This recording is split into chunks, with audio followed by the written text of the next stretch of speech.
quizás lo puedan encontrar un poquito más fácil o un poquito más entretenido de manejar. Yo actualmente trabajo en la U, no solamente como profe, me dedico a hacer análisis dentro de la universidad y hago mucho análisis de datos. Así es que Excel y R para mí son herramientas súper importantes del día a día. Así es que eso, vamos a aprender un poquito cómo les puede servir y obviamente que cualquier duda que vayan teniendo nos van preguntando y ojalá les sirva el tallercito que vamos a hacer. Perfecto. Así que vamos a compartir pantalla, como siempre. Y acá pueden ver que tenemos todos los códigos que estamos haciendo, los vamos a ir haciendo en mi computador y todo esto se los vamos a hacer llegar a través de Adepti, específicamente de la Cata. Y había una cosa más. Ah, sí. Por si acaso, si alguno está hoy día acá y no se ha registrado, por favor regístrese porque así le vamos a poder hacer llegar directamente a su mail posterior a la nivelación los documentos que hayamos armado. Y acá, como pueden ver, tengo dos herramientas online abiertas. ¿Por qué estamos usando hoy día herramientas online? Porque, para que las tengan en su set de alternativas cuando les toque usar Python o R. Además, son herramientas con las que es muy sencillo compartir tu código con otras personas. La primera es Colab, que es una herramienta de Google. De hecho, todos los archivos que hagan en Python, en esta herramienta llamada Colab, de Collaborative Lab, se guardan en su drive. Y es el equivalente a Jupyter, pero online. Y aquí la Dani les puede presentar la herramienta que ella eligió. Bueno, ahí tenemos el RStudio Cloud, que es básicamente lo mismo que el RStudio que ustedes instalan en sus computadores, pero en la nube. Así es que tal como explicó Chris en el lado de Python, esto funciona de una manera muy parecida, crean proyectos, pueden compartir los códigos, más de una persona puede editar un mismo código, así es que pueden tener acceso al mismo trabajo distintas personas y que funciona súper bien cuando están trabajando en grupo. Y lo bueno que tiene esto es que de verdad que es exactamente igual que abrir el RStudio en el escritorio en su computador. Lo mismo. Así que eso. Perfecto. Hoy día para trabajar, por mi lado, voy a ocupar una base de datos bien típica que se llama Iris, que describe diferentes rasgos de algunas cepas de flores. Así que acá yo la voy a cargar. Esta es la única desventaja del Colab, que cuando uno carga un archivo en Colab, al reabrirlo, este archivo ya no está, así que tiene que volver a subirlo. Lo bueno es que es solo una base de datos, por lo que no nos va a complicar al momento de trabajar. Mientras que esto es un dato especial, que nosotros vamos a mostrarles cómo cargar información en R, pero R siempre hace ejemplos con la base de datos de Iris, así que si yo llamara a Iris directamente, eh, el R ya la tiene cargada, pero igual les vamos a mostrar cómo se cargaría si es que no tuviéramos esa disposición, porque podría ser otra base de datos la que quisiéramos cargar. Pero antes de partir, de forma muy rápida, yo les voy a mostrar algunos símiles entre lo que es C y lo que es Python, porque si ustedes saben C, yo les aseguro que saben lo básico de todos los lenguajes de programación, porque casi todos los lenguajes de programación siguen la misma lógica, en la que uno puede setear una variable, por ejemplo, la variable A, le voy a poner un valor de 15, a la variable B le puedo poner un valor de un texto. Aquí ya pueden ver una diferencia con C, que en C uno tiene que definir el tipo de variable que va a ocupar, en Python eso ya está resuelto. Pueden poner números decimales, pueden hacer print de información. Yo, por ejemplo, aquí voy a hacer print de el B y después voy a hacer print de el 15 más 15, es decir, más A. Y si uno hace clic acá, se activa el código en una pequeña ventana. Y lo bueno de esto es que si yo estoy probando un código acá, este no va a afectar a cómo este de aquí está funcionando. O sea que si este tiene un error, no va a afectar a este. Es una de las ventajas del Jupyter Lab, además de que se le pueden agregar textos de recordatorio. Eh, Aquí ya vimos cómo se crean variables, cómo se hacen print, y lo clásico que tienen que saber, con saber hacer un for, se puede decir que ya están bastante bien parados en lo que es la programación. Hacemos una lista con diferentes datos. Estos podrían ser, de hecho, listas dentro de listas si quisiéramos. Podríamos poner 14.2. Y yo acá voy a hacer un for. For, y voy a definir una variable. La variable es donde se va a ir guardando cada dato que estoy revisando la lista. Entonces, for, variable i, in, la lista,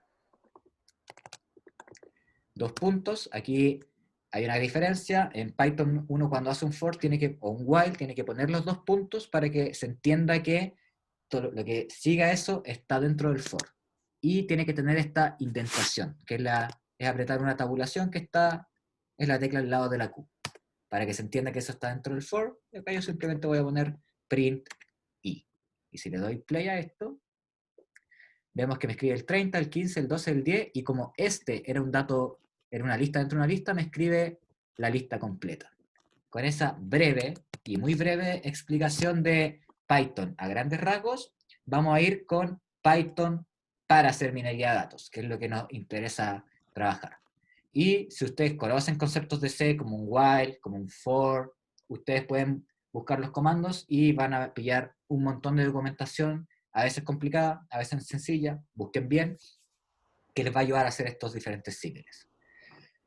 Pero vamos a lo que nos llama. Primero, al usar Python, una de sus grandes ventajas es su sistema de librerías, que permite usar diferentes tipos de librerías con diferentes funciones.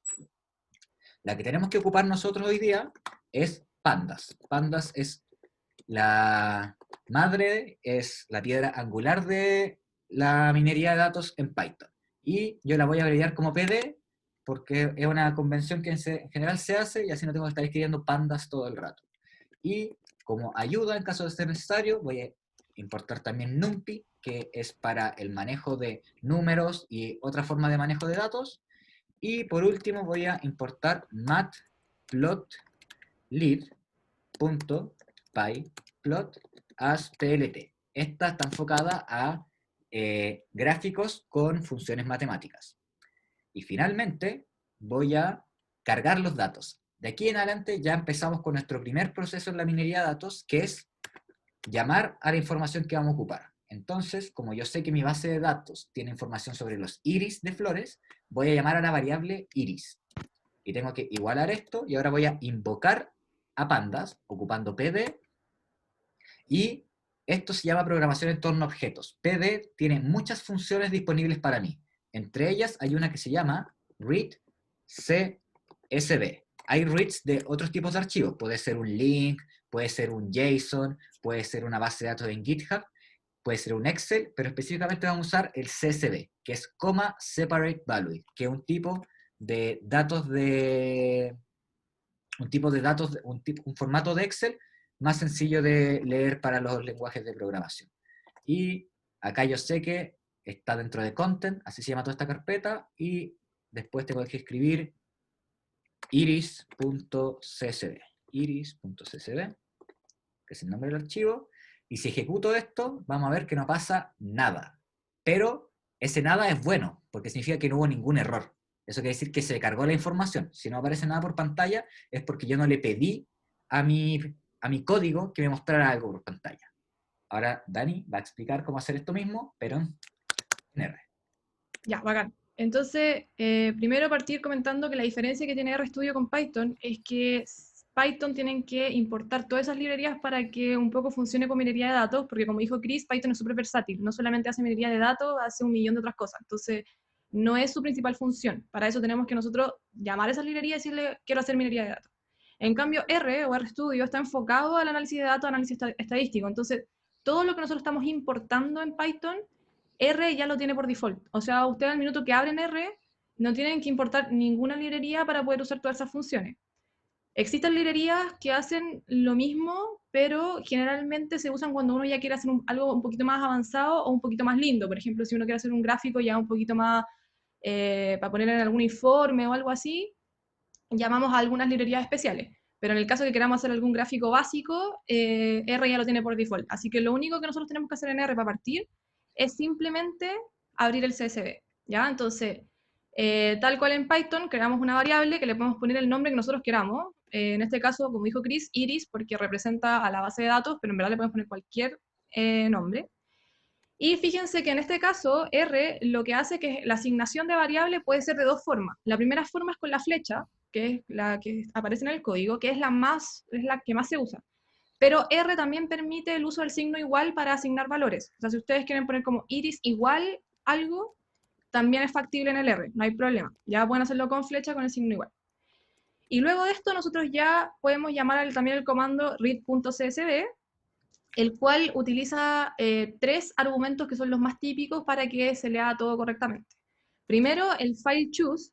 El file choose es una función muy, muy útil, en verdad les va a encantar, porque en vez de nosotros poner el directorio a donde nosotros queremos recuperar nuestro archivo, a veces, no sé, si tenemos el archivo metido en lo más profundo de nuestro computador, no sabemos dónde está, una lata sacar el directorio, con esta función que se llama file choose, lo que va a hacer es que se va a abrir una ventana, que ya lo vamos a ver, que es un selector de archivos. Entonces, básicamente, ustedes van a empezar a navegar por su computador y van a seleccionar el archivo como si estuvieran buscando, no sé, un archivo adjunto en un mail, así mismo, ¿ya?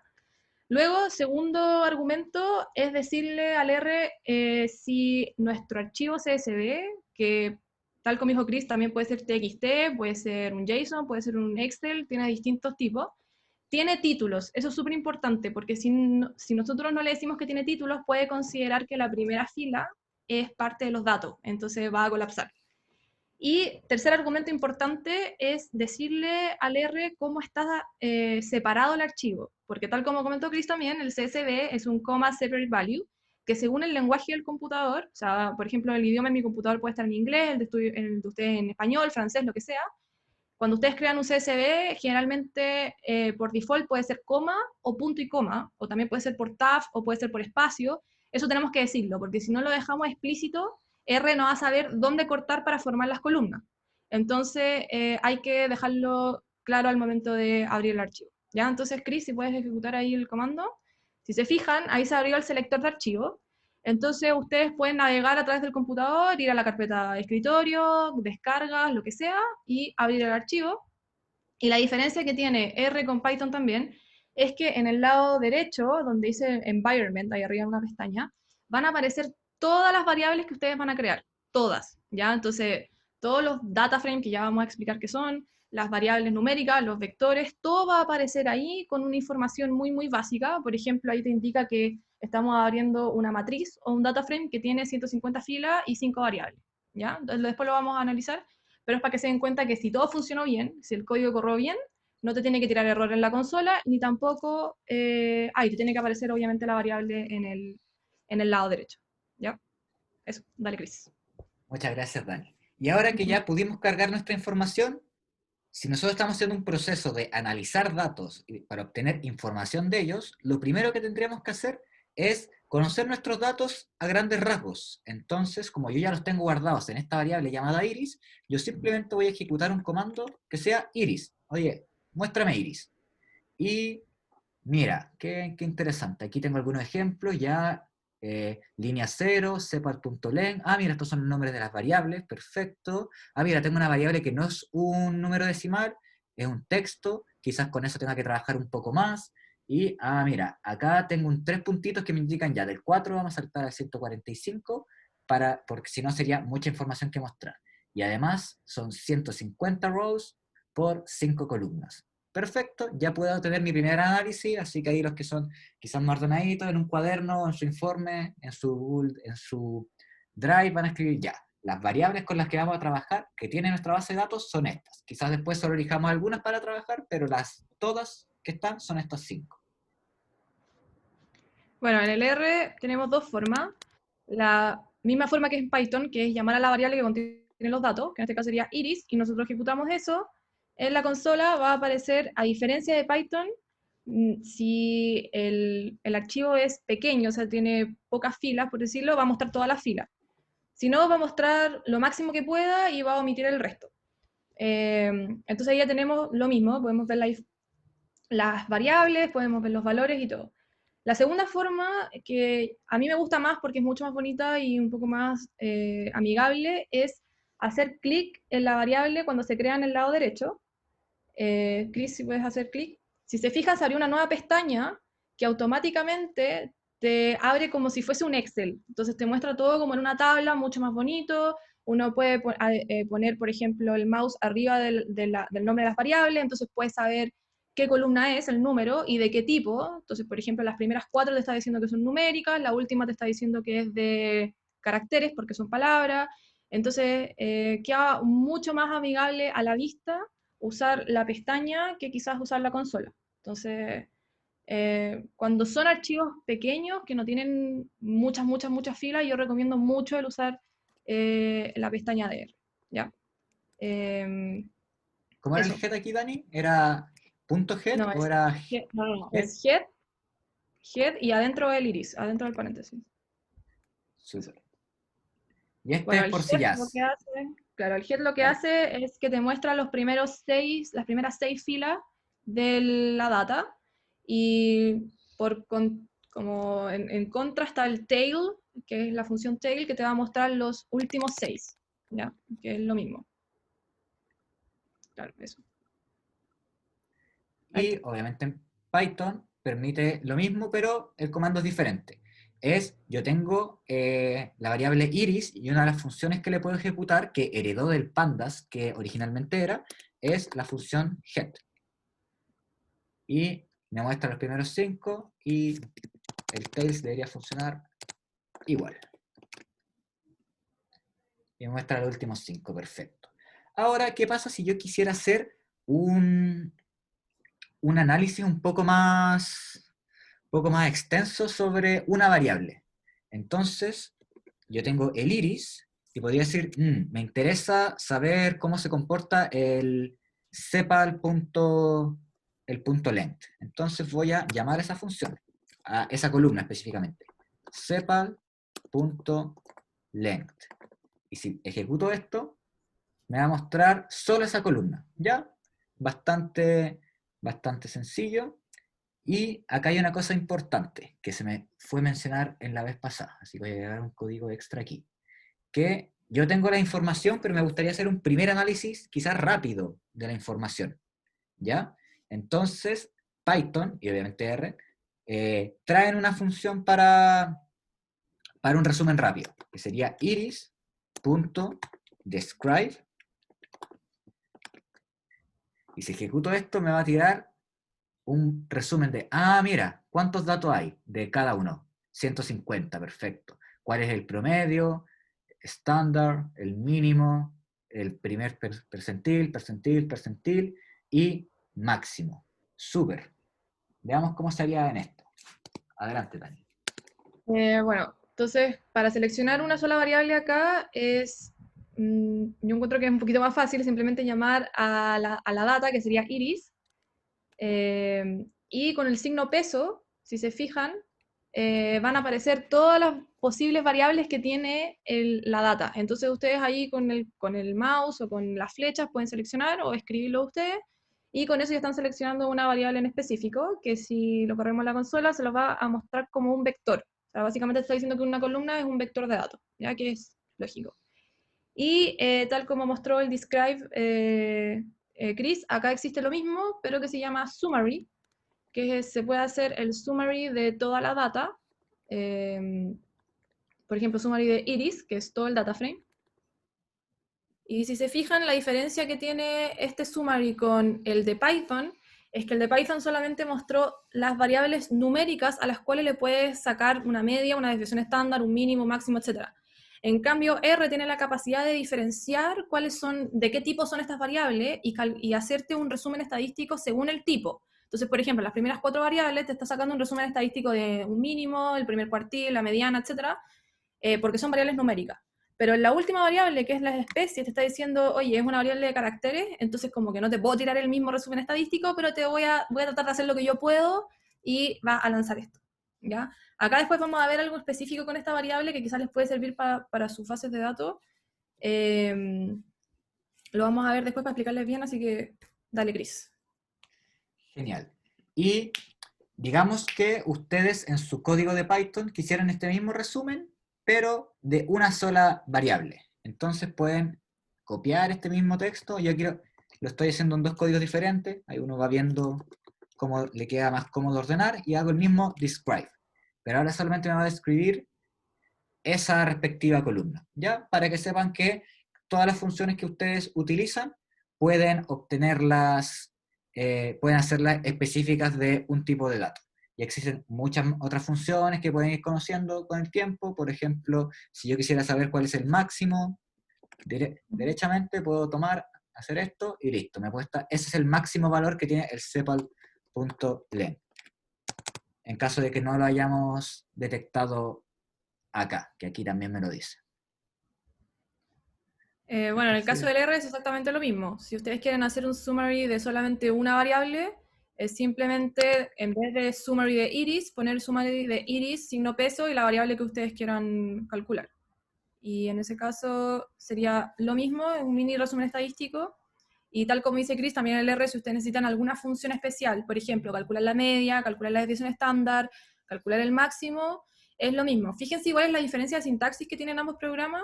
Generalmente el Python es como la variable punto la función, en el R es como al revés, es la función y la variable siempre va a ir adentro de paréntesis. Por ejemplo, lo mismo que hizo Chris acá con el máximo, si nosotros quisiéramos hacerlo acá en el R, sería max y entre paréntesis el nombre de la variable.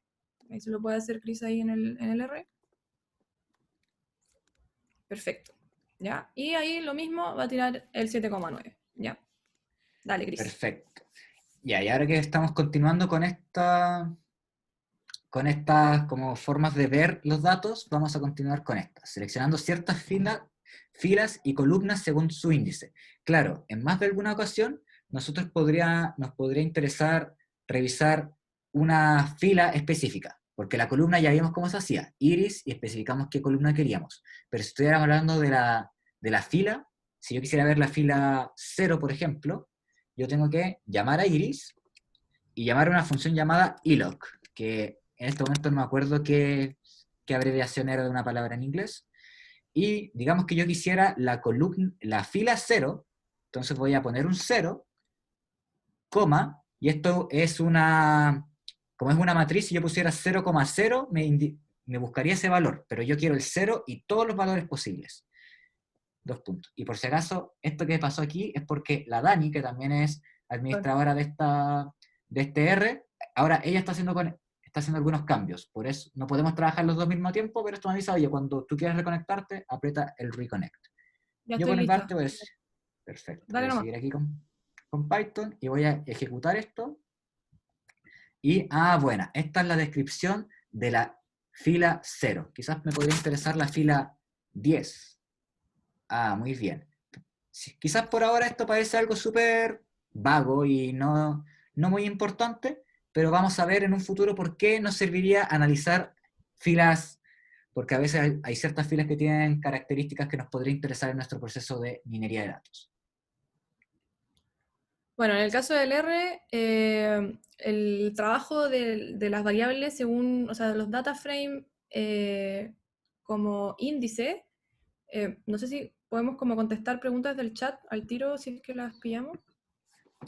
Cata, ¿tú nos Es que podías ir acaban de avisando eso? preguntar, sí, sobre si la fila cero no cuenta no cuentan los títulos.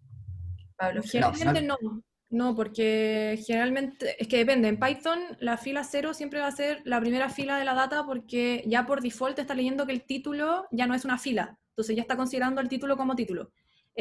Acá lo que voy a explicar ahora es que el R no parte desde el 0, el R siempre va a partir desde el 1, porque tal como tú dices, el 0 lo considera como el título, pero también ya sabe que el título es título, entonces es como que no existiera una fila 0. Entonces esa es la diferencia, ¿ya? Bueno, lo que tiene R respecto a los índices es un poco igual parecido al Python. Acá no tenemos que llamar a ninguna función especial para poder usar índice. Acá simplemente sería la data y lo importante acá es utilizar las llaves cuadradas y la coma. Todo lo que va a estar entre la coma, entre la primera llave y la coma, va a corresponder a las filas, y todo lo que va a estar entre la coma y la última llave va a corresponder a las columnas. Entonces, por ende, si yo quiero llamar a la primera fila, solamente hago iris y entre las llaves pongo 1, entonces, básicamente lo que estoy diciendo ahí es, ok, quiero todas las columnas, no me selecciones ninguna columna en específico, las quiero todas, porque no estoy poniendo un índice ahí, pero sí estoy seleccionando que quiero una fila, que es la primera, ¿ya?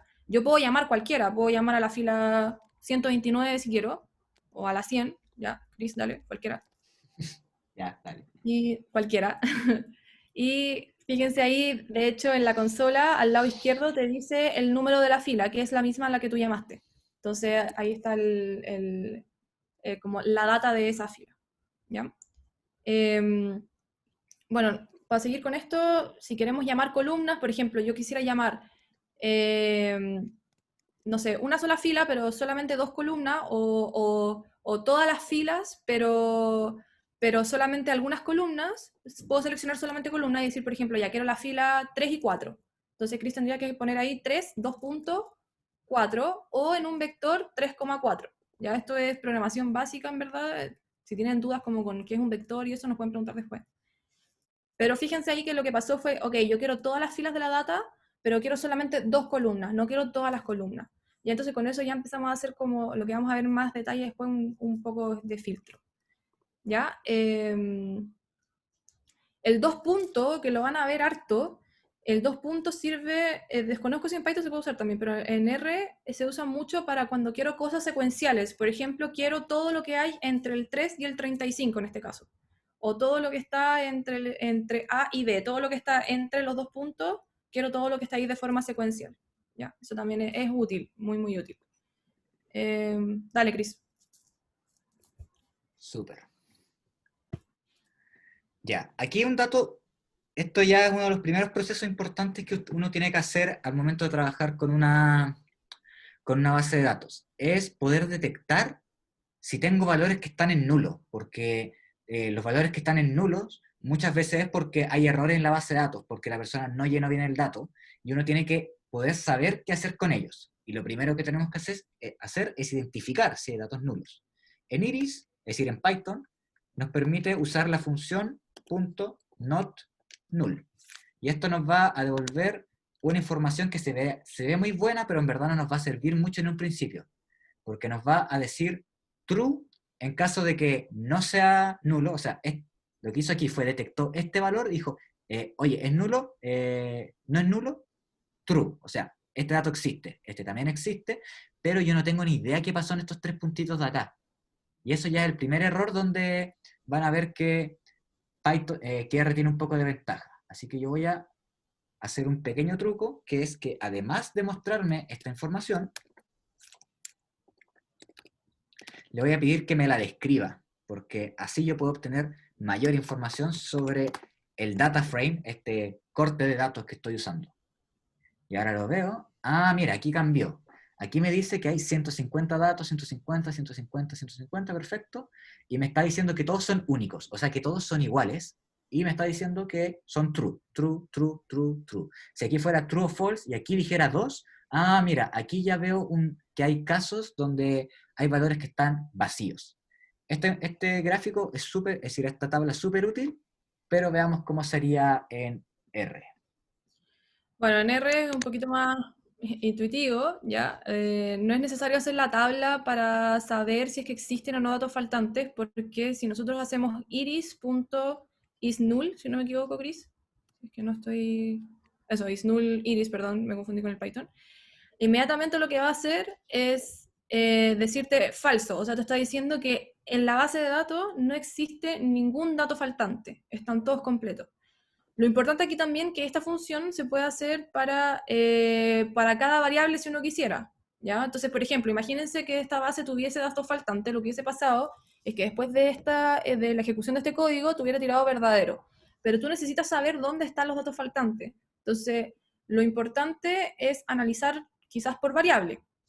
Ahora, el truco que tiene R, que desconozco si lo tiene Python, es que al momento de hacer el resumen estadístico, que fue lo que vimos un poco más arriba, eso que tiraba los máximos, media, mínimo, todo eso, en el caso de que alguna de las variables hubiese tenido datos faltantes, el mismo resumen estadístico te va a decir cuántos datos faltantes tiene la variable. Entonces, como is null no es tan necesario si es que nosotros usamos el resumen estadístico, porque el resumen estadístico es tan potente que te lanza al tiro toda la estadística que pueda con los datos que tiene y además si tiene datos faltantes. Perfecto. A ver, íbamos acá. Ahí preguntaron en el chat también si se podría hacer entre, por ejemplo, 3.10 y 20.27 en un mismo código o serían dos códigos por separado. Eso, mira, bueno, si es en el R, porque con los dos puntos, eso lo vamos a ver un poco más adelante, eso ya sería como un poco filtrar tu base, básicamente lo que quieres es como la fila entre la 3 y la 10 y la columna entre la 20 y la 27 y lo puedes hacer todo en la misma línea dentro de los mismos corchetes. Por ejemplo, iris 3, 2.10, 20, 27 y te va a hacer filtrar las filas y las columnas que tú quieras al tiro. De hecho, es mucho mejor hacerlo de una que hacerlo por separado, porque te puede Sí, confundir. aquí puse mal un punto. Y esto igual me va a tirar vacío porque no existe la columna 2027. Ah, espera, Claro. no, me dijiste. Puede Ah, ya ser creo que 3, está. de la 3 a la 5, por ejemplo. 3, 5, si queréis. Sí, 1.4. O 1, 4. Súper. Ya. Todos esos filtros, miren, aquí la Dani y yo no nos sabemos todos los trucos de esto, simplemente los que mostramos son los que más utilizamos, pero es muy probable que en Python yo si quisiera hacer que sea del 1 al 10 y después del 10 al 11 que sea saltando de 3 en 3 y después que sea solamente por números divisibles por 7, se puede, Se ¿ya? puede, sí, se Todo, puede. todo eso está generalmente resuelto. Aquí estamos mostrando a grandes rasgos las diferentes acciones que se pueden utilizar para que en un futuro, si ustedes quieren buscarlas, sepan por dónde partir. Como ya, tengo que partir por un filtro o de este estilo o de este estilo. Ujú. Saber más o menos por dónde partir. Ahora, otro dato importante, otro comando importante, mejor dicho, es que muchas veces nosotros queremos hacer algo con la data que está vacía, o la data que está incorrecta, o la data que no hace lo que nos gusta. Entonces, hay varias opciones. Yo primero, en Python, podría simplemente hacer iris.dropna. Y dropna va a borrar todos los datos que están vacíos y su respectiva fila. Toda la fila que tenga un dato vacío. En este caso no va a pasar nada porque ya sabemos que no hay datos vacíos y de hecho el dropna lo que hace es que te devuelve la tabla posterior a este limpiado de información. En este caso podemos ver que sigue habiendo 150 datos. Y hay algunas otras alternativas, algunas son más interesantes que otras. Por ejemplo, yo podría poner de nuevo iris.dropna, pero ahora le voy a especificar que no quiero que borre las filas, quiero que borre cualquier columna que tenga algún dato que está nulo. Esta yo personalmente no se la recomiendo porque uno puede filtrar su información. Si hay una columna que ustedes no quieren ocupar porque tiene información que no les sirve, simplemente no la seleccionen, porque esa Ujú. columna de una u otra forma sigue siendo información. Y una que igual es engañosa, pero se las voy a mostrar, es que yo en vez que borrar información, puedo modificar información. Por ejemplo, quiero que existe el comando fill_na, que es para llenar datos. Y yo, por ejemplo, le podría decir que llene todos los datos con una A, porque quiero que sea una A. Quizás la A no es muy buen dato. Podría reemplazarlo con el iris.min.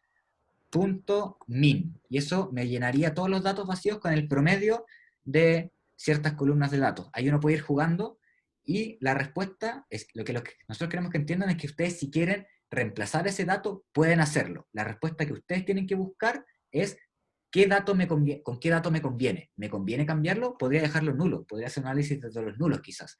Pero está la herramienta de que si quieren cambiar los datos, pueden hacerlo.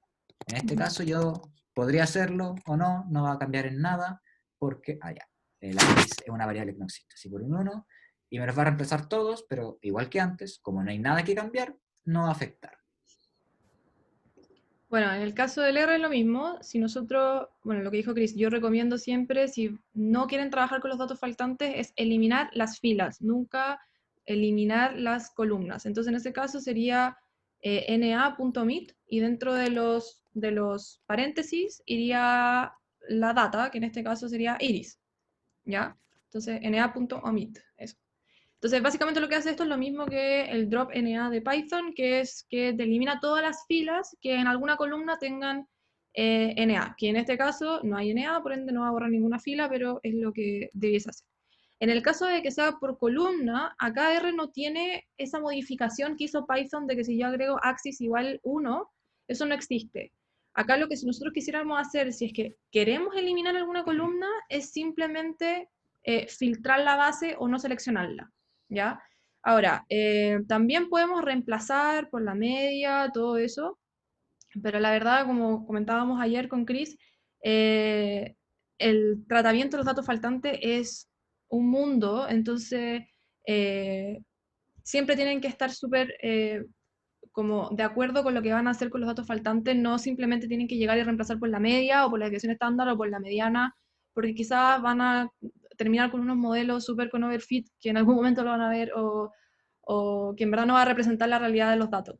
Entonces, lo que generalmente se hace como de forma rápida y fácil es cortar los NA y listo. No siempre es lo más correcto, pero es lo que más se usa. Pero también se pueden reemplazar y todo. Generalmente ustedes pueden hacerlo con, ya por ejemplo, el isNull.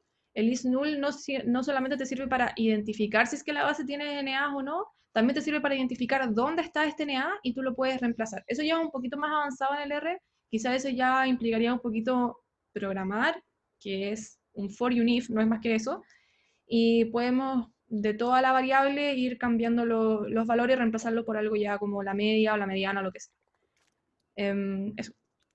Súper. Aquí, Dani, quiero que si te puedes dar un tiempito para explicar de que hasta ahora lo único que hasta ahora nos hemos preocupado Ah, principalmente de las variables numéricas. Pero, ¿qué sí, pasa con esta variable de acá? ya. Porque el primer error que comete Python, que comete Python y No, R es que ujú, te toma todas estas como, no se preocupa de ver si hay palabras repetidas. Pero ahora vamos ujú. a ver, preocuparnos de que eso sí pase. Ya, entonces a lo que quería llegar, Chris, un poco es que la minería de datos no es solo, y yo creo que ya todos lo saben, no es solo programar. Acá también es súper importante saber un poquito de estadística, ¿ya? Porque si no sabemos estadística, entonces no vamos a saber qué vamos a hacer. Entonces, ¿a qué me refiero con esto? Fíjense que la última variable, que es la variable especies, R, cuando abrimos la data y pusimos el mouse encima de la última variable y cuando hicimos el resumen estadístico, dice que la variable especies es una variable de carácter. O sea, simplemente me está diciendo lo que hay ahí son puras palabras, no me importa qué es lo que hay.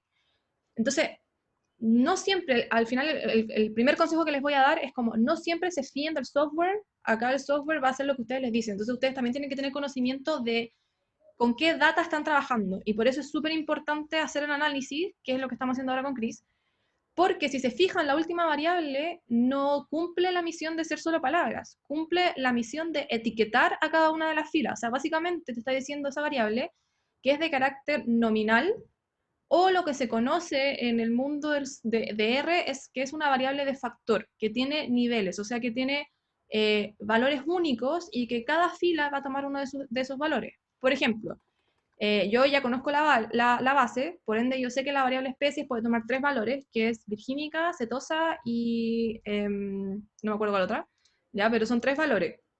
Entonces yo ya sé que en realidad esos tres valores son valores que etiquetan. Entonces a mí no me sirve de nada que la variable especies sea de carácter, sino que yo tengo que transformar esta variable a una variable nominal o que etiqueta. Y para eso es lo que viene ahora, que sería cambiar la clase de alguna variable.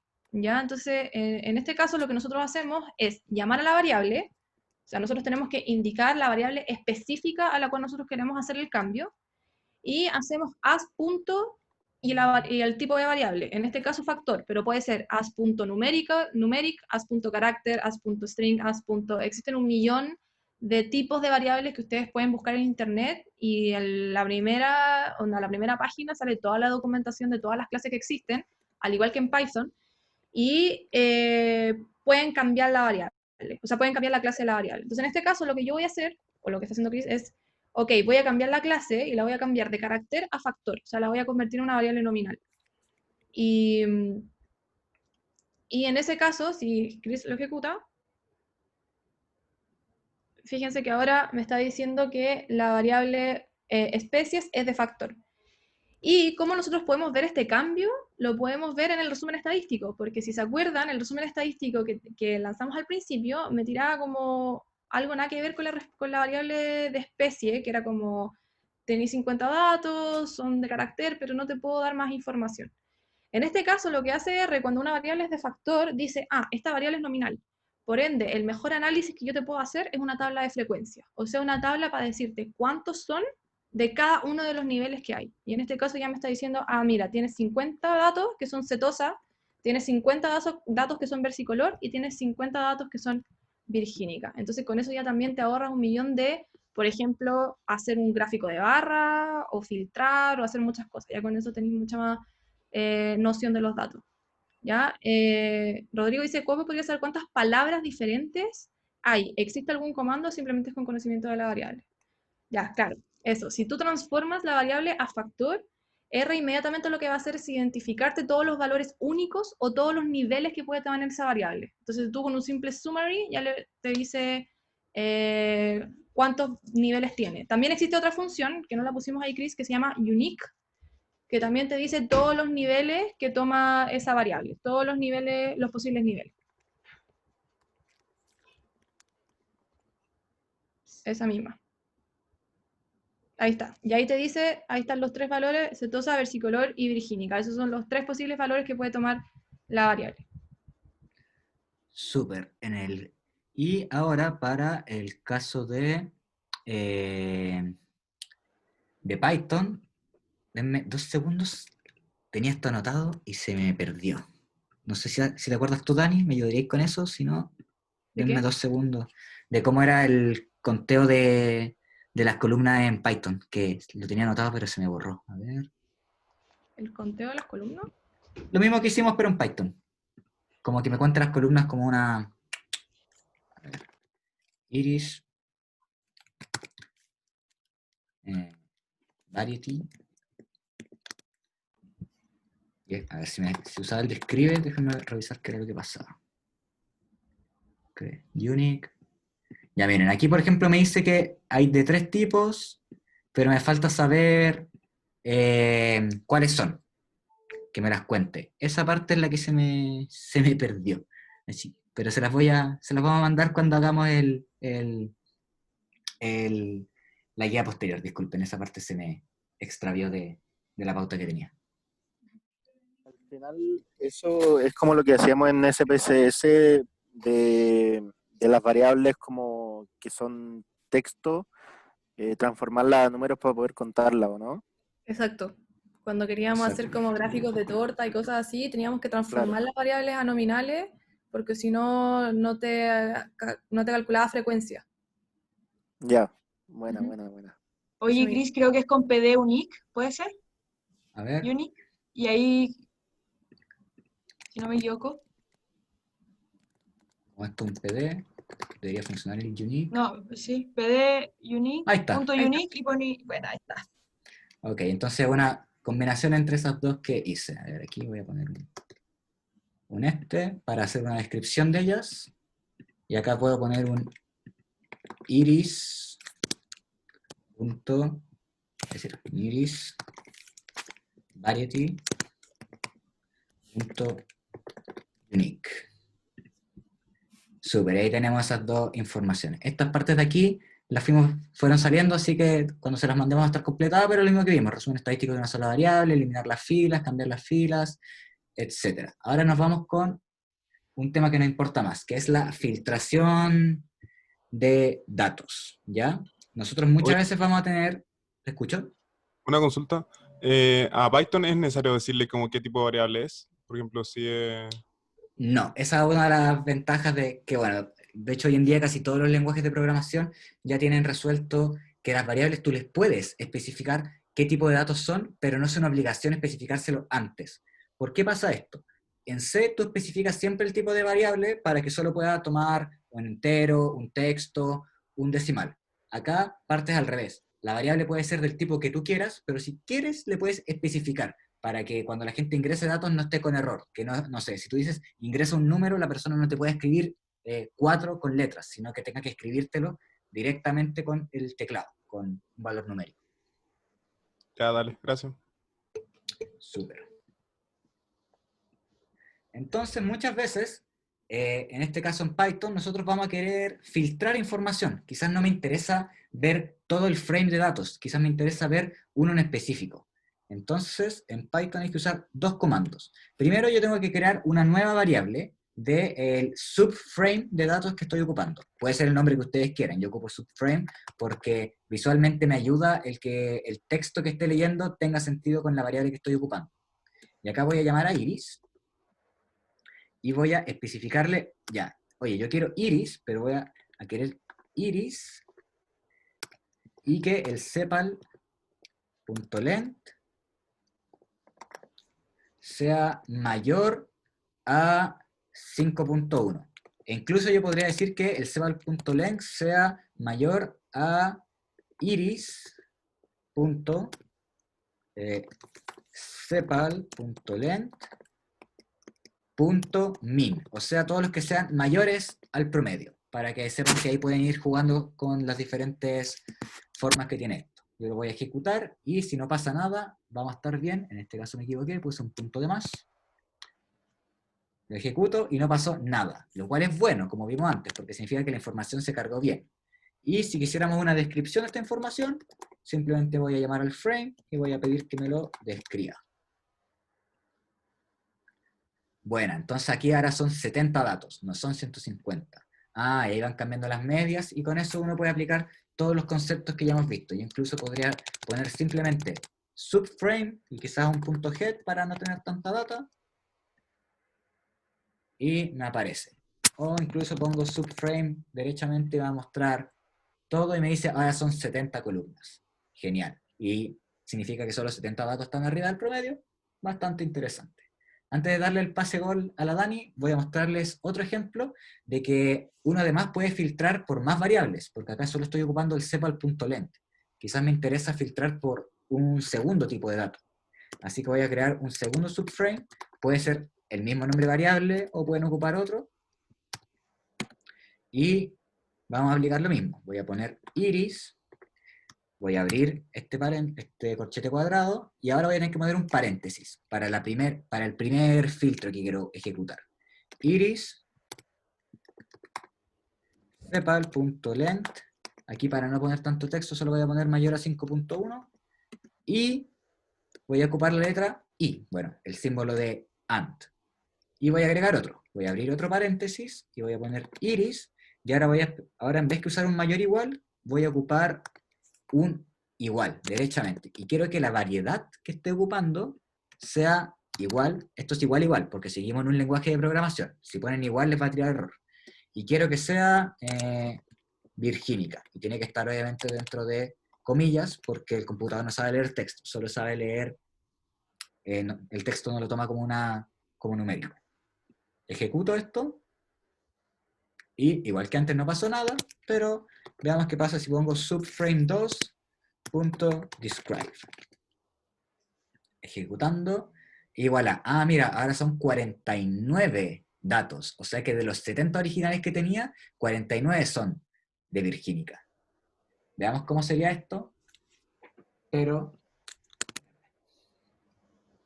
Bueno, en el R es prácticamente lo mismo, el mismo concepto de usar los operadores lógicos para hacer los filtros por valores y por variables. ¿Ya? Entonces acá es lo mismo, podemos crear una variable que ustedes pueden poner el nombre que quieran, ponemos la base de datos y acuérdense que cuando nosotros filtrábamos por índice, en columna y fila, lo hacíamos entre corchete y coma. Acá es exactamente lo mismo, pero en vez de números vamos a usar condiciones. Entonces, primero, si yo quisiera solamente todas las filas donde el sepal.length sea mayor a 5.1, tiene que ser al lado izquierdo de la coma, porque acuérdense que todo lo que está al lado izquierdo de la coma es la fila, y quiero todas las columnas, ¿ya? Entonces ahí estamos haciendo el filtro, el primer filtro, y lo podemos hacer lo mismo el resumen estadístico.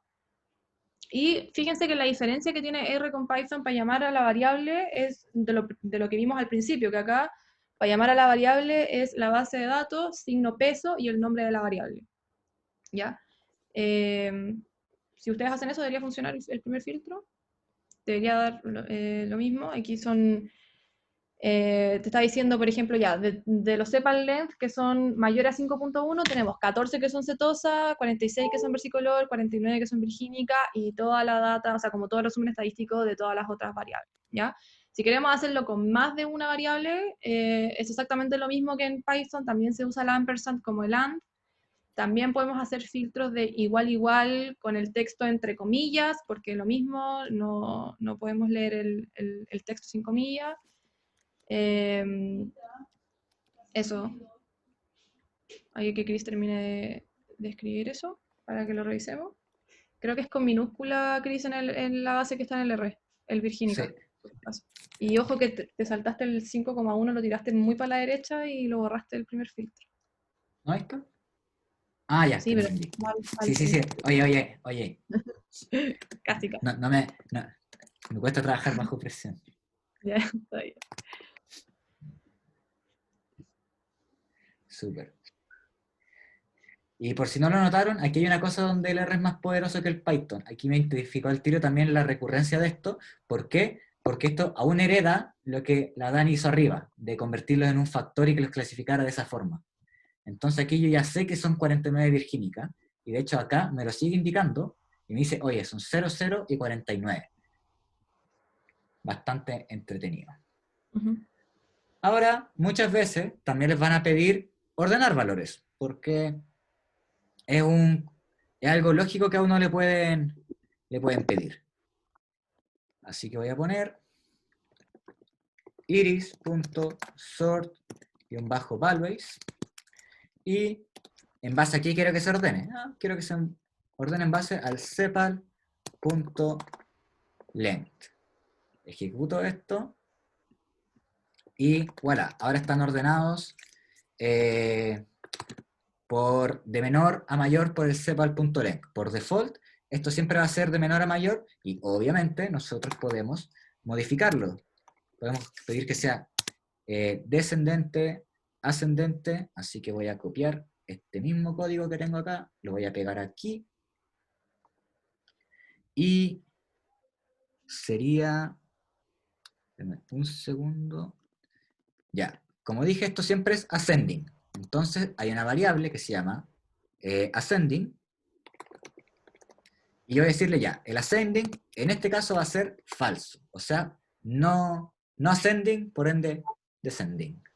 Y voilà, lo mismo, pero al revés. Muchas veces les va a interesar este tipo de información por sobre otra. De hecho, incluso ustedes pueden aplicar el head acá y voy a recibir el top 5 de mayores de sepal-length.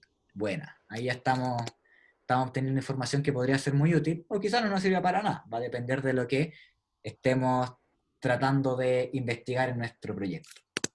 Vamos con R, donde muy probablemente vamos a encontrarnos con códigos parecidos, o quizás no.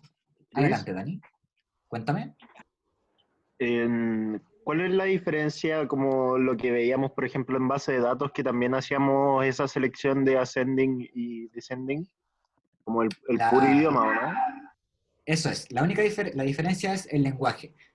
Aquí estamos ocupando Python y en el otro estamos ocupando SQL. Y SQL igual es un lenguaje Ah, bastante diferente porque está enfocado en otro tipo de motores. Pero lo mismo que dijimos antes, siempre va a ser la misma lógica, siempre va a ser como ya, si esto se está ordenando de forma ascendente, entonces tengo que buscar una forma de cambiar ese ascendente a descendente. Entonces tú buscas Python, pandas, sort values y pones descendente y te lo va a indicar.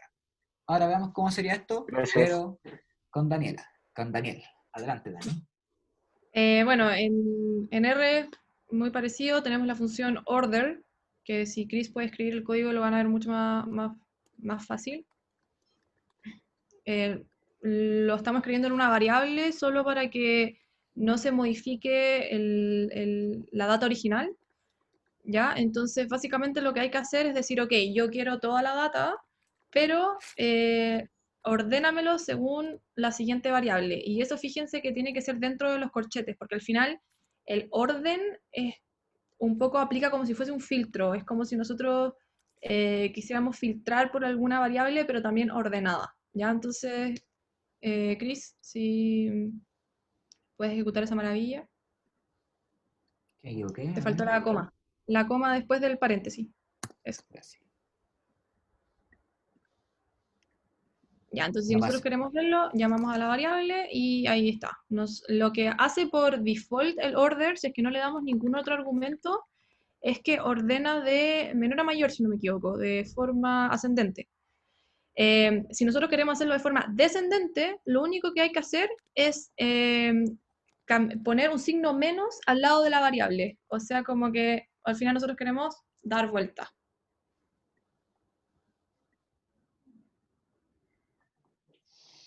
Y ahí lo ordenó de forma descendiente, ¿ya? Eso. Súper. Ya, pero hasta ahora hemos visto mucha tablita, mucho orden, y al final estas tablitas sonará feo, pero no es muy lejano a lo que podríamos hacer con Excel. Quizás no con esta velocidad, quizás no tan rápido, porque Excel igual a veces se enreda con tantos datos, pero vamos a lo entretenido, a los gráficos. A todos nos gustan los gráficos, porque cualquier informe con gráficos se ve más bonito. Obviamente tienen que explicar bien por qué están esos gráficos y qué representan. Así que, si yo pongo iris, como iris sigue heredando las funciones de Panda, Panda trae una función de plot. Grafiquemos, iris.plot. Y voilà, me tiró un gráfico donde me pone del 0 al 150 todas las cepas, y del 0 al 8, eso quiere decir que el mínimo valor que tiene es un 0 y el máximo es un 8 entre todos los valores numéricos, y me los grafica en un gráfico de líneas. ¿Ya? Bastante bonito. Igual puedo empezar a obtener información. Veamos si R le hace la competencia. Yo creo que R va a ganar por goleada, pero bueno. Bueno, en este caso, también como les dije, R no necesita ninguna librería para graficar porque la tiene por default. Y acá es lo mismo, sería plot de iris.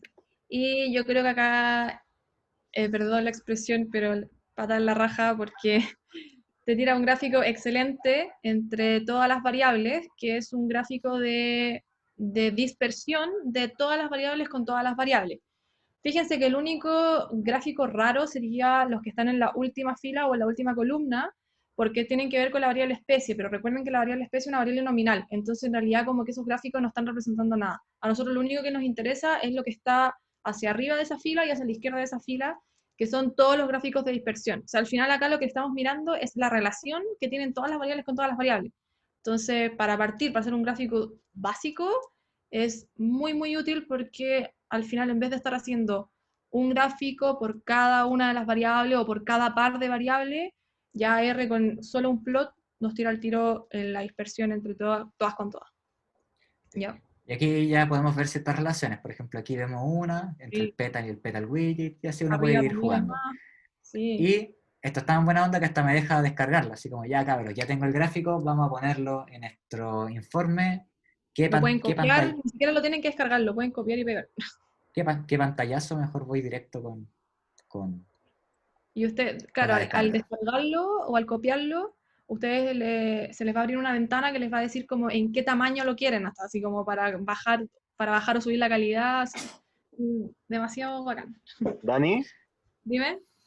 ¿cuál es la diferencia entre el plot y el ggplot? Ya, buena pregunta. El ggplot es una librería, ya, el ggplot 2, y como les dije al principio, la única diferencia que tiene uno con el otro es que ggplot te hace gráficos más bonitos. Ya, o sea, por ejemplo, si ustedes quieren hacer un Ah, informe ya un poquito más formal, darle unos colores, una paleta de colores un poco más amigable, que no es el típico amarillo chillón o el verde chillón o el negro con el rojo, el ggplot es lo que se usa actualmente y lo que está de moda en la visualización de datos. Ahora, personalmente, el ggplot es algo que merece un curso entero para aprender a usarlo, porque uno puede encontrar códigos en internet que uno puede copiar y pegar, pero si uno quiere crear sus propios gráficos es un poquito más complicado, ya es código ya un poquito más tiene muchos argumentos, cada uno sirve para muchas cosas, entonces es un poquito más engorroso. Pero hay unos gráficos muy básicos que uno puede usar con ggplot que los puede encontrar en internet y de hecho, Chris, si podéis poner como en una pestaña onda ggplot 2 y alguna imagen para que vean la diferencia, son como gráficos mucho más formales, que se usa mucho al momento de hacer informes, ¿ya? Fíjense la diferencia, pues, ya como mucho más calidad. O sea, yo eso es lo que uso para hacer informes, no presento el gráfico de R, el que viene por default. Pero sí me sirve para tener una aproximación de lo que yo estoy haciendo, pero eso es lo que yo uso para presentar, ¿ya? Esa es la diferencia, más que nada. Súper. gracias. Continuemos con nuestro querido Python, que también tiene su gracia. Aquí vamos con... Sí, sorry, ggplot también está para Python, por si acaso. Es exactamente la misma librería, se codifica como Python, pero hacen exactamente lo mismo y se pueden usar en ambos lenguajes, por si acaso, como dato freak. Súper. Y bueno, si quisiéramos hacer un gráfico de caja, que es un gráfico muy poderoso, da harta información y muy útil, simplemente hay que saber leerlo. Lo mismo, ahora la única diferencia es que en vez de poner plot, pongo boxplot. Y mira, buenísima. Aquí me tomó, solamente, obviamente, me tomó los datos que son numéricos y me hizo al tiro el gráfico de caja. Y si alguno se pregunta qué es esto acá, es como el nombre de este archivo que se generó, pero para el Python. Esa es la variable donde está guardado. Genial, ya lo tengo. Pueden ocuparlo como quieran. Entonces, Bueno, y Dani. acá lo mismo, boxplot, muy intuitivo, de la data.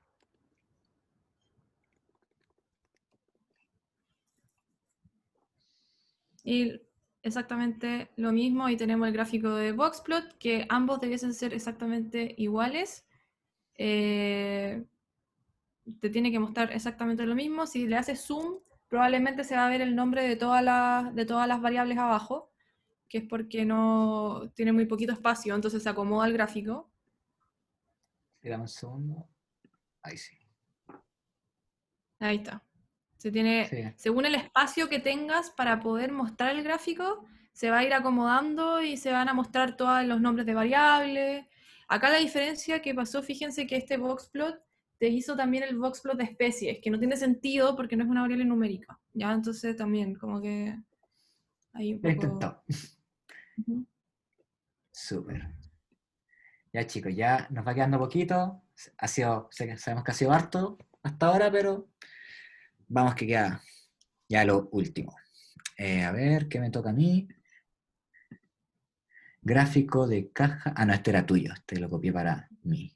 Ah, espera, Ya, ahora venía tu explicación sobre los gráficos de caja, ¿verdad? ya, bueno, lo importante también, bueno, que en Python también se puede hacer, pero para ver un poquito más rápido, que el boxplot también no solamente se puede hacer como de toda la variable, sino que nosotros podemos hacer distintos boxplots según una variable nominal. Por ejemplo, yo quisiera saber cómo se comporta el largo del pétalo o del sépalo según la variable especie.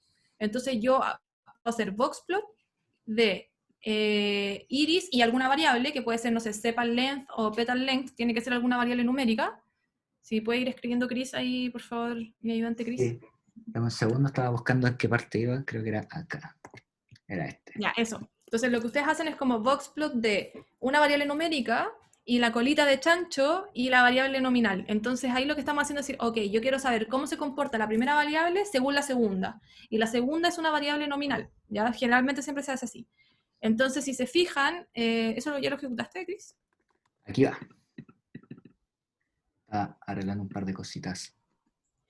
Ya, entonces si se fijan lo que va a pasar es que R va a mostrar tantos voxplot como valores tenga la variable nominal. Entonces si la variable nominal tiene 3 valores únicos, te va a mostrar 3 voxplot de esa misma variable. Entonces te va a decir, mira, el largo de los sépalos de todas las cetosas se comporta así, de todas las versicoloras así y de todas las virgínicas se comporta así. Entonces podemos un poco ver el voxplot de una forma mucho más filtrada y obtener mucha más información si es que quisiéramos analizar más los datos. Chris, acá había una pregunta de Python que dice, ¿hay que llamar a matplotlib en Python antes o solo pandas para boxplot?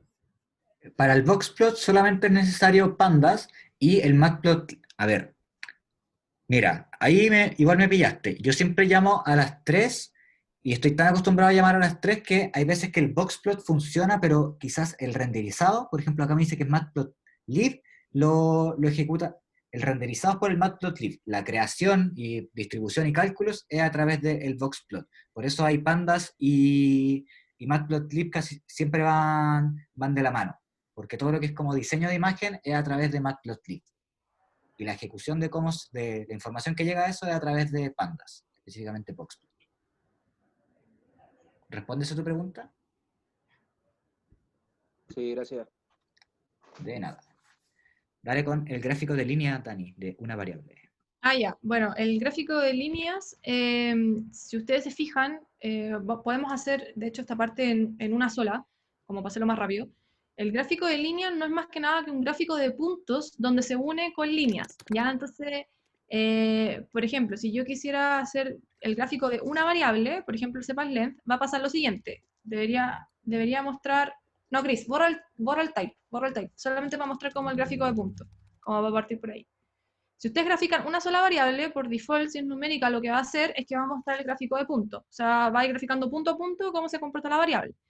Entonces, si yo quisiera transformarlo a uno de líneas, es exactamente lo mismo que uno de puntos, pero le agrego este segundo argumento que es type O, y que lo que va a hacer es que a cada punto lo va a unir con una línea. ¿Ya? De hecho, no es tan lindo. Los gráficos de línea casi no se usan a no ser que estemos hablando de series temporales. Yo prefiero 1000 veces los gráficos de puntos. Pero para que sepan que se puede hacer.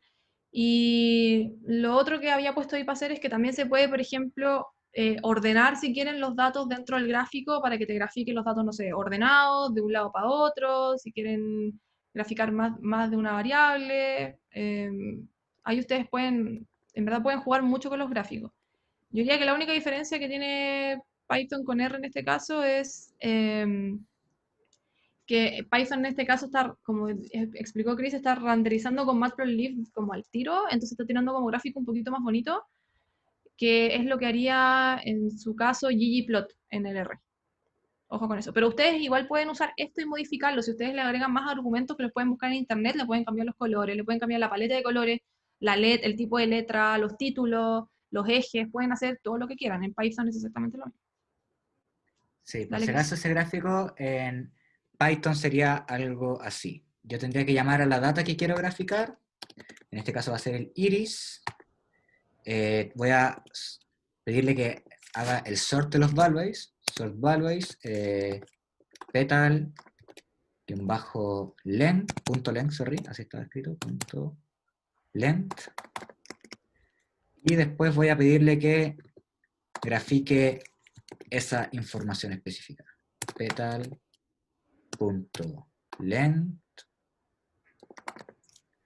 Y simplemente le pido que lo grafique, y como por default esto me crea un gráfico de líneas.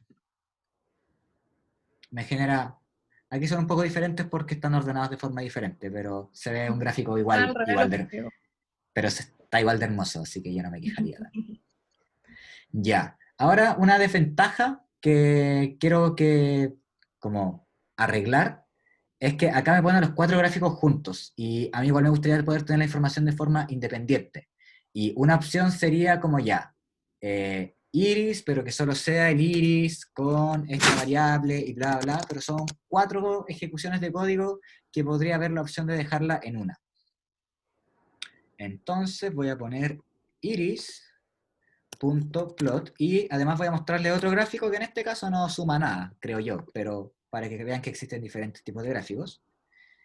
Y yo puedo definir el tamaño del gráfico, ¿ya? Para que tenga dimensiones que a mí me interesen. No es tan inteligente como el R que lo ajusta solo. Entonces voy a poner thick size igual a, y voy a poner 12 píxeles por 4 píxeles. Y le voy a decir, oye, y quiero que estos sean subplots, o sea que cada uno sea independiente. Porque lo que hizo arriba es que dibujó un plot sobre el otro, y por eso quedaron los 4 juntos. Aquí voy a poner subplots igual a true. Entonces ahora el código va a entender que yo quiero los 4 gráficos por separado. Y si no me equivoco al escribirlo, funciona mucho más rápido. Eso se los puedo asegurar. Aquí ven, me creo 4 archivos y me los creo los 4. Y aquí es bacán porque solo va del 0 al 2, no como el otro que era como del 0 al 8, del 0 al 9, etc. Y pude crear 4 gráficos diferentes y si estos fueran 100 variables, me crearía los 100 gráficos. Eso también es súper potente porque pueden tomar esa información más rápido. A ver, y voy a hacer un gráfico escalar como último gráfico que vamos a hacer y después lo vamos a mostrar también en R.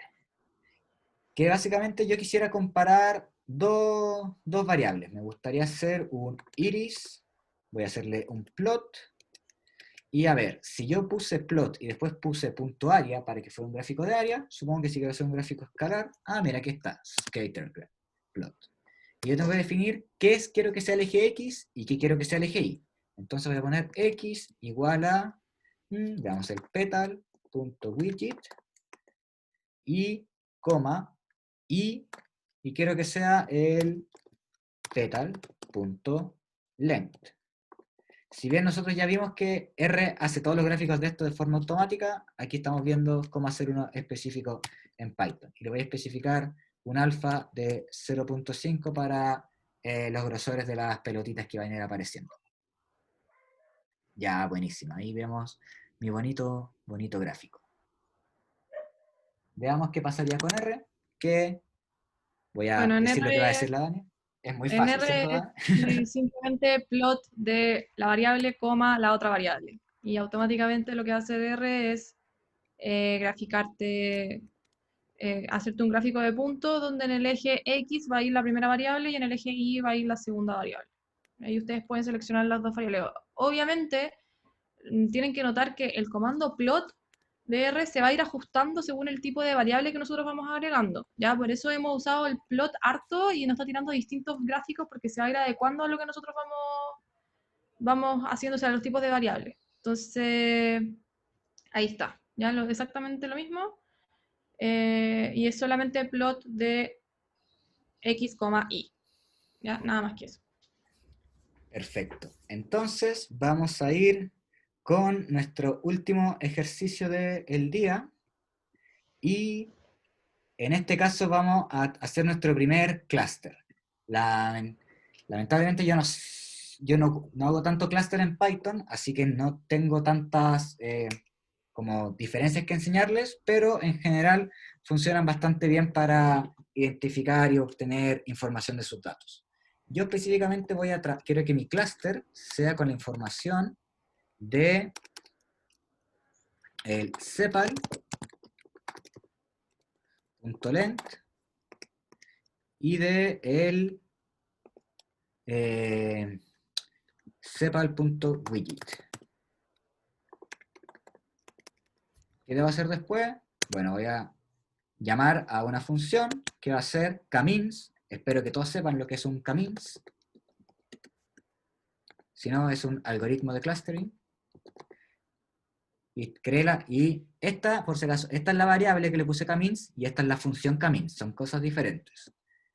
Y voy a ponerle, en mi caso, que no estoy tan seguro de los valores, voy a ponerle para partir un clúster de 3. Después la Dani les va a enseñar un truco mucho mejor para decir cuántos clústeres hacer. Y tiene que hacerle fit a información. ¿A cuál? A la que yo ya designé. Inf. Sigamos bajando. Ahora tengo que hacer una función que va a calcular los centroides en base a los clústeres que yo quiero.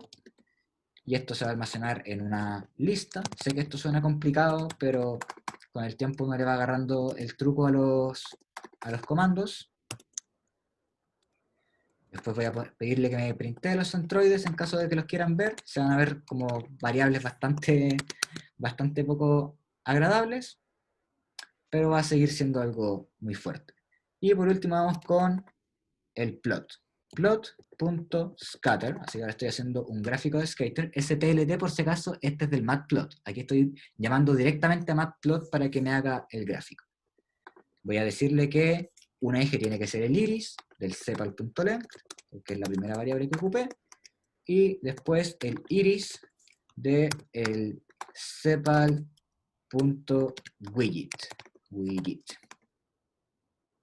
Voy a decirle que los centroides son, es decir, que el vector que voy a usar es el camins.labels-astype, y aquí déjame buscar un comando más, y aquí hay varios comandos, pero como dijo la Dani, todo esto hay documentación, todo esto lo pillan en internet, no se compliquen tanto con eso, y un alfa de 0.5. De hecho, como una persona que es bien buena para hacer copy-paste de varios... ¡Ay! No tenía que hacer eso. Es bien buena para hacer copy-paste. Lo que yo les recomiendo es, si van a copiar algo, cópienlo y péguenlo, sin cambiarle nada, ejecútenlo, y si funciona, empiecen a cambiar de a poco las variables que les interesa modificar. Y ahí van haciendo prueba y error hasta que pillen la que les funcione. ¿El centroide te lo tira automático? No, yo definí... Ah, Tú tenés que no, sí. definirlo. Es decir, yo definí cuántos clústeres hay y los centroides se calculan en base a ese K-means que creé. Después vamos Ya. a ver un ejercicio para no tener que tirar estos al tuntún. Por ejemplo, yo tuve la ventaja de que sé que ya que son 3 tipos de flores, 3 tipos de variedades de cepa, es muy probable que los clústeres se generen en base a ese valor. Pero después la Dani les va a mostrar cómo elegirlos a prueba de tontos. De hecho, es tan sencillo que el mismo R te va a decir cuál ocupar. Entonces aquí hice 2 gráficos que se van a unir, uno con todas las cepas, con todas las dispersiones, parecido a lo que hicimos acá, y en el segundo va a chantarle los centroides en un color rojo. En rojo básicamente para yo poder ver mejor cuál es. Y por último, plot show. Esto es para que me muestre el gráfico. Lo ejecuto y a ver qué puse mal aquí. Dame un segundo y lo arreglo.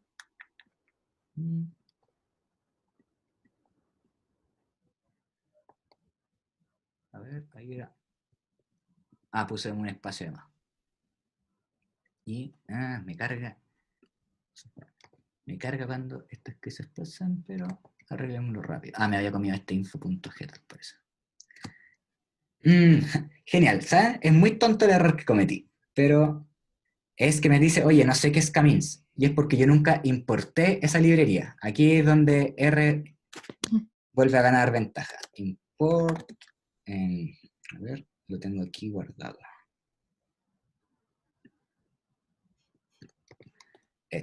Básicamente, si ustedes buscan Python K-means, les va a decir, importa esto. Skin.cluster, import K-means. Aquí, en vez que importar toda la librería de la librería de Machine Learning, que es Sklearn, le dije, impórtame K-means. Súper. Y ahora tengo que ejecutar este de arriba, si no, no va a funcionar. Y ahora este de abajo va a funcionar sin problema. Buenísimo. Entonces tengo aquí las dispersiones y tengo los 3 centroides y tengo mi clúster hecho. Pero veamos cómo se haría con R, que tiene más habilidades para esto. Ya, entonces, Cris, ¿y podéis darle como más espacio al R para que se vea bien el gráfico después? Porque va a ser un gráfico que va como darle más pantalla al R. Sí, te entiendo. Bacán. Ya, entonces, como les dije al principio, R se especializa en análisis estadístico, entonces tiene es un poquito más amigable para hacer este tipo de cosas, ¿ya? En el caso de K-means, el comando de K-means viene por default, pero hay 2 librerías que nacen para ayudarnos un poco con el clúster, no solamente en K-means, ¿ya? Sino para cualquier tipo de clúster, en 2 cosas. Primero, en determinar el número óptimo de clústeres que tenemos que hacer, y 2, en graficar los clústeres, ¿ya? Entonces, para eso tenemos esas 2 librerías, no es necesario que sepan cómo qué hace cada una de las librerías, y lo vamos a ir viendo con los códigos. Entonces, lo primero que siempre tienen que saber de los clústeres es, primero, no pueden haber variables que no sean numéricas, eso es súper importante. Entonces, en el R tenemos que filtrar, tenemos que hacer un filtro y eliminar la última variable, o sea, no seleccionarla al final. Y segundo, es que nosotros en los clústeres, yo diría que el 99% de las veces, hay algunas excepciones, tenemos que escalar los datos, o también lo que se puede decir de otra forma como normalizarlo. ¿Por qué se hace esto? Ya esto un poco más como de materia de clúster, espero que lo hayan visto en clase, lo vamos a ver súper rápido. Es que básicamente si una variable, por ejemplo, toma valores del 0 al 8, después otra variable toma valores del 150 al 1000 y otro toma variables entre el 0 y el 1, los valores de las variables son muy distintos unos con otros. Entonces, aplicar el clúster va a quedar un clúster como nada que ver. Entonces se escalan para que queden todos dentro del mismo rango y así tenemos variables como de valores parecidos. ¿Ya? Entonces usamos la función scale que viene por default con el R, y lo que hicimos ahí fue hacer un filtro donde fíjense que en el lado derecho de la coma hice la selección de la columna, pero en vez de decir como quiero desde el 1 al 4, yo le dije quiero todas menos las 5, y por eso yo le dije menos 5. Es como todas las columnas menos las 5. ¿Ya? Eso es como en vez de... Es como un atajo, una forma más fácil. No selecciones todas, simplemente no selecciones esa. Exacto. Seleccióname todas menos esa. Ya, entonces ahora lo que vamos a hacer es que existen distintos métodos para determinar el número óptimo de clusters. Ya, esto es súper importante porque lo que hizo Cris fue como, ok, yo creo que como la variable especie es de 3, toma 3 valores, yo creo que sería bueno tener 3 clusters, ¿ya? Que es súper válido, pero también existen métodos estadísticos que te dicen cómo determinar este número óptimo, ¿ya? Y tenemos infinitos índices que nos indican. Yo uso tres métodos como los más típicos. El primero es con la librería NBClass. Lo que va a hacer esta librería es que me va a calcular una infinidad de índices que no tengo idea qué significan y que da lo mismo, porque es tan maravillosa que te va a decir al final, en conclusión, usted debe hacer X clúster, ¿ya? Obviamente, si ustedes tienen más experiencia en este tipo de cosas, es súper importante analizar los índices, ¿ya? Es súper importante que ustedes cojan el índice que más se acomoda al tipo de datos, pero para eso ustedes tienen que saber qué son estos índices, ¿ya? Entonces, cuando ustedes no saben, en verdad se pueden fiar de esto y decir, oye, ya, me está diciendo la cantidad de clúster, chao, le creo.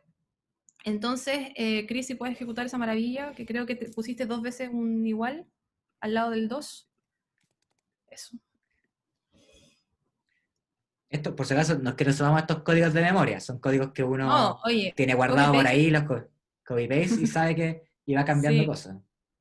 A ver, y scale. Te falta aquí, ejecutar la regla. Sí. Eso. detalle, Ahí sí. detalle. Ya, entonces fíjense que acá lo que va a pasar es... espérame. ¿Ese error cuál es? No, Déjame no es un buscarlo. error, es que te está diciendo... Ay, que no Que esto tenía era muy espacio para pequeño. generar el gráfico. Sí. Sí. Ya, entonces fíjense que acá en la consola lo que salió son muchos valores. El gráfico por ahora da lo mismo. Quiero ver lo que sale aquí en la consola. Fíjense que son muchos valores que en verdad quizás pueden confundir, no me interesan, no me interesan, no me interesa. A mí lo que me interesa es esa parte de ahí. Fíjense que dice lo siguiente, dice, de todos los índices que yo calculé, voy a usar la regla de la mayoría, y me dice que la mayoría de los índices me indica que yo tengo que hacer 2 clústeres. Y sale ahí en la conclusión. De acuerdo a la regla de la mayoría, el mejor número de clúster que tú deberías hacer para los datos que tienes es 2. ¿Ya? Pero Ahí, fíjate también, dime. ahí en ese gráfico los círculos indican los clústeres, como ese gráfico de rodilla, creo que había dicho el profe el otro día. Sí, ese es el segundo método que ya vamos a ver, tranqui. Estos gráficos que están acá al lado no son los gráficos de codo, el gráfico del codo, no el gráfico de la rodilla, el gráfico de codo. Eso. No es específicamente ese porque son distintos índices que no son el índice del gráfico del codo, que el gráfico del codo el que usa es el SSE, ya no está ahí. Pero fíjense, a lo que quiero llegar también es que, fíjense lo que dice la consola, dice, de todos los índices, 11 propusieron 2 como el mejor número de clúster, pero abajo dice 10 propusieron 3 como el mejor número de clúster. O sea, nosotros igual podríamos decir que 2 o 3 es un número óptimo de clúster, y yo lo anoté más abajo como de cómo saber si 2 o 3 es mejor. Básicamente lo que tienen que hacer es la técnica antigua de hacer los 2 clústeres y analizar los 2 clústeres. O sea, analizar teniendo 2 clústeres y analizar teniendo 3 clústeres. Y ver la diferencia que se produce entre estos 2 análisis y escoger el que ustedes creen que mejor se adecua al análisis que quieren hacer. ¿Ya? Ese es el primer método, que es como el más onda código, chao, te tiran la consola. Segundo método es el que tenemos acá, que utiliza la otra librería, que es el método del codo, que lo que va a lanzar ese código es un gráfico, que lo está creando, está ahí, ¿ya? Ese es el gráfico del codo, y básicamente cómo se lee este gráfico, o cómo nosotros encontramos el número óptimo, es a ver, ¿cómo explicarlo de la forma fácil? Es el primer número que produzca la mínima diferencia entre el resto. Por ejemplo, si yo voy del 1 al 2, fíjense la gran diferencia que hay en el índice del WSS. Es gigante. Si yo voy del 2 al 3, también es grande. Si voy del 3 al 4, fíjense que se achica, pero sigue siendo un poquito más grande que del 4 al 5. A ver. Sí, ya como que yo diría que recién en el 3 o en el 4 yo ya estoy empezando a minimizar este índice. Por ende, mi codo o mi corte debería ser en el 3 o en el 4. Yo me optaría por el 3, partir por el 3. ¿Ya? Entonces fíjense que estamos teniendo con un método un número óptimo y con el otro método estamos teniendo otro número óptimo. ¿Ya? Entonces aquí, ¿qué hacer? Bueno, tengo que hacer los dos.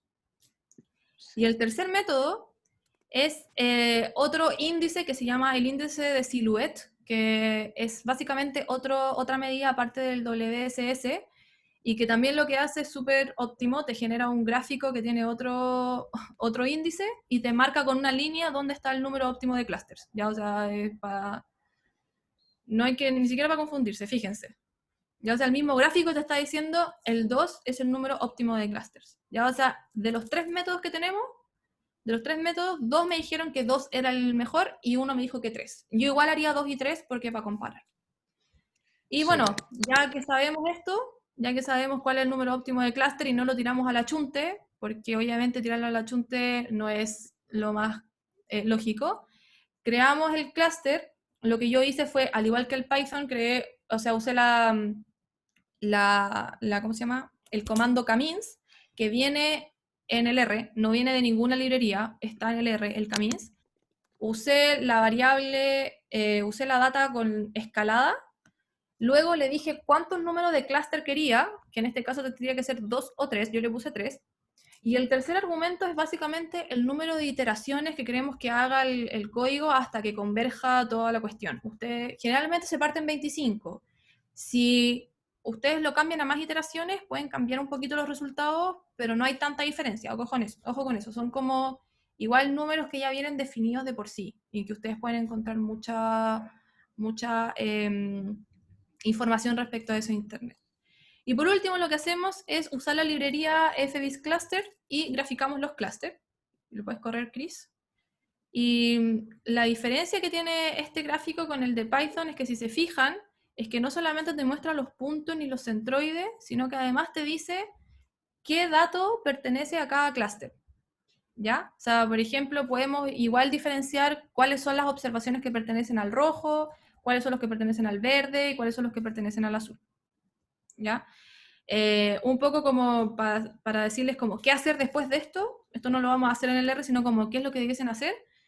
Lo que debiesen hacer después de esto es el clúster, la variable clúster en el R, te genera un vector del largo de la cantidad de datos que tenga. O sea, por ejemplo, si yo tengo 150 datos, Cluster me va a generar un vector de 150 datos, donde cada dato va a ser a qué grupo pertenece cada observación. O sea, me va a decir ya, la observación 1, a qué grupo pertenece, a la observación 2 y así hasta la 150.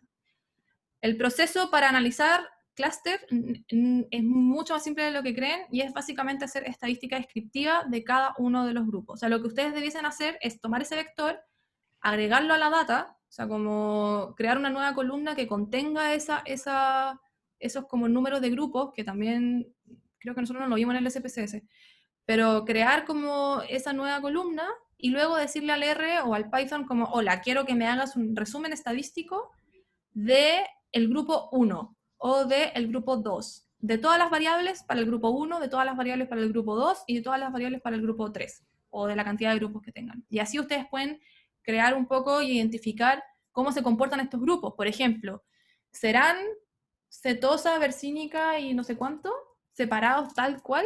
¿O será que un grupo mezcla cetosa y virgínica y otro también mezcla otro tipo de especie? Quizás no está separando por tipo de especie y está separando por el largo del pétalo o el largo no sé, de la hoja o del sépalo. Ya como eso pasa por ustedes el análisis. Eso lo tienen que hacer ustedes porque eso no lo va a decir el R ni lo va a decir el Python. Eso lo tienen que hacer ustedes. Y eso, chicos. Creo que con eso estamos, chicos. Bueno, ya yo estoy seguro que todos están pensando ahora, entonces lo más lógico es que utilice R porque es más poderoso y todo, está enfocado a 100% a estadística. Y algo que yo siempre digo de la programación es que si preguntan, ¿qué lenguaje es mejor? ¿Qué lenguaje uso? La respuesta siempre va a ser depende. Depende de qué quieres hacer, depende de cómo lo quieres ejecutar, depende de en cuál te manejas más. Es decir, yo, en verdad los lenguajes los que más manejo son PHP y JavaScript.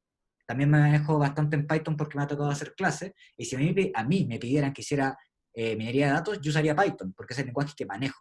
Sé que R es más poderoso, y sé que R tiene mayores facilidades, y ahí uno donde tiene que elegir. Y si pueden usar los dos para hacer diferentes pruebas, bienvenido sea. Si son expertos más de un lenguaje de programación, bacán. Y algo que a mí siempre me gusta decir, que siento que es un error que a veces cometen los ingenieros, es que una cosa, sean ingeniero industrial, en obras civiles, en biotecnología, en informática, Una cosa es que tal vez no sean fanáticos de la programación y no se llamen a sí mismos programadores. Perfecto. Ustedes tal vez no sean programadores, pero eso no significa que ustedes como ingenieros no deben saber programar. Cualquier ingeniero tiene que saber programar, aunque sea un código básico tirado para intermedio, por si alguna vez en la vida laboral se los piden. Tal vez no van a estar como programadores, tal vez van a estar como yo, como la Dani, que estamos todo el día ejecutando comandos y comandos y comandos y líneas de código, pero es una habilidad que sí tienen que saber. No solamente porque es una habilidad muy útil, sino porque es una habilidad necesaria actualmente con la que ustedes se pueden diferenciar en el mercado laboral. Así que yo les recomiendo que si les gustó lo que vieron, si cacharon algunas cosas a media, sigan practicando. Aquí nadie aprendió de un día para otro. La Dani y yo hace 5 años estuvimos cabeceándonos contra el teclado para que apareciera una maldita línea en un gráfico y por la experiencia es que hoy día es que cuando la Cata nos preguntó si podíamos ayudar con esto, le dijimos que sí, porque tenemos experiencia en esto, no porque de un día para otro hayamos aprendido esto. Eso sí, como Tony Stark diciendo que es un experto en física cuántica desde ayer, eso no pasa en la vida real. Y si pasa, preséntenme a gente así porque no conozco. No sé si quieres decir algo tú, Dani.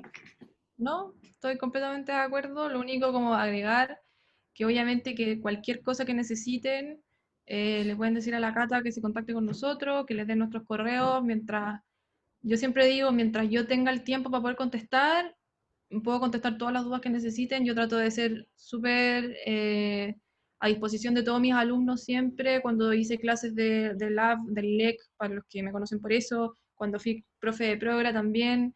Entonces, si ustedes tienen alguna duda ahora con sus trabajos o están perdidos con algunas cosas de lo que vieron hoy día, mientras tengamos el tiempo, 100% a disposición de ustedes. Así que mucho éxito en el trabajo y ojalá les guste esto porque en verdad es súper bonito. Así que eso. Yo quería decirle, bueno, muchas gracias a Cristóbal y a la Dani por haber estado acá un sábado. Encuentro que la clase estuvo excelente y espero que a todos los que hayan venido les haya servido mucho. Igual vamos a subir el video a YouTube y lo voy a estar publicando en el Instagram de Adepti para que lo vean. Así que espero que les haya servido y les haya gustado bastante la clase. Hay varias Gracias gracias en el a chat. todos. A Gracias. ustedes. Y un Gracias. un aplauso para la Cata Gracias. que organizó esto junto con Adepti. Sí, un Eso, aplauso. eso. Gracias a todos. Súper bien. Ya chicos, que estén súper. Cuídense. Gracias. Chao, muchas gracias. Gracias. Chao. Muchas gracias. Gracias. 1 hora, los buenos ilusos que van a durar 1 hora. Sí. Ya, obvio que me iba a durar 1 hora, weón. Es imposible, Sí. caleta de weá. Siempre decimos no, 1 hora. Sí. Pero me gustó que nos hayamos jugado por mostrar los dos lenguajes. ¿No? Siento que Sí, salió bueno, bien sí. power eso. ¿Cómo estás ahí, Francisco? ¿Y tú, Chris? ¿Tanto tiempo? Bien. ¿Tantos lunes? Sí.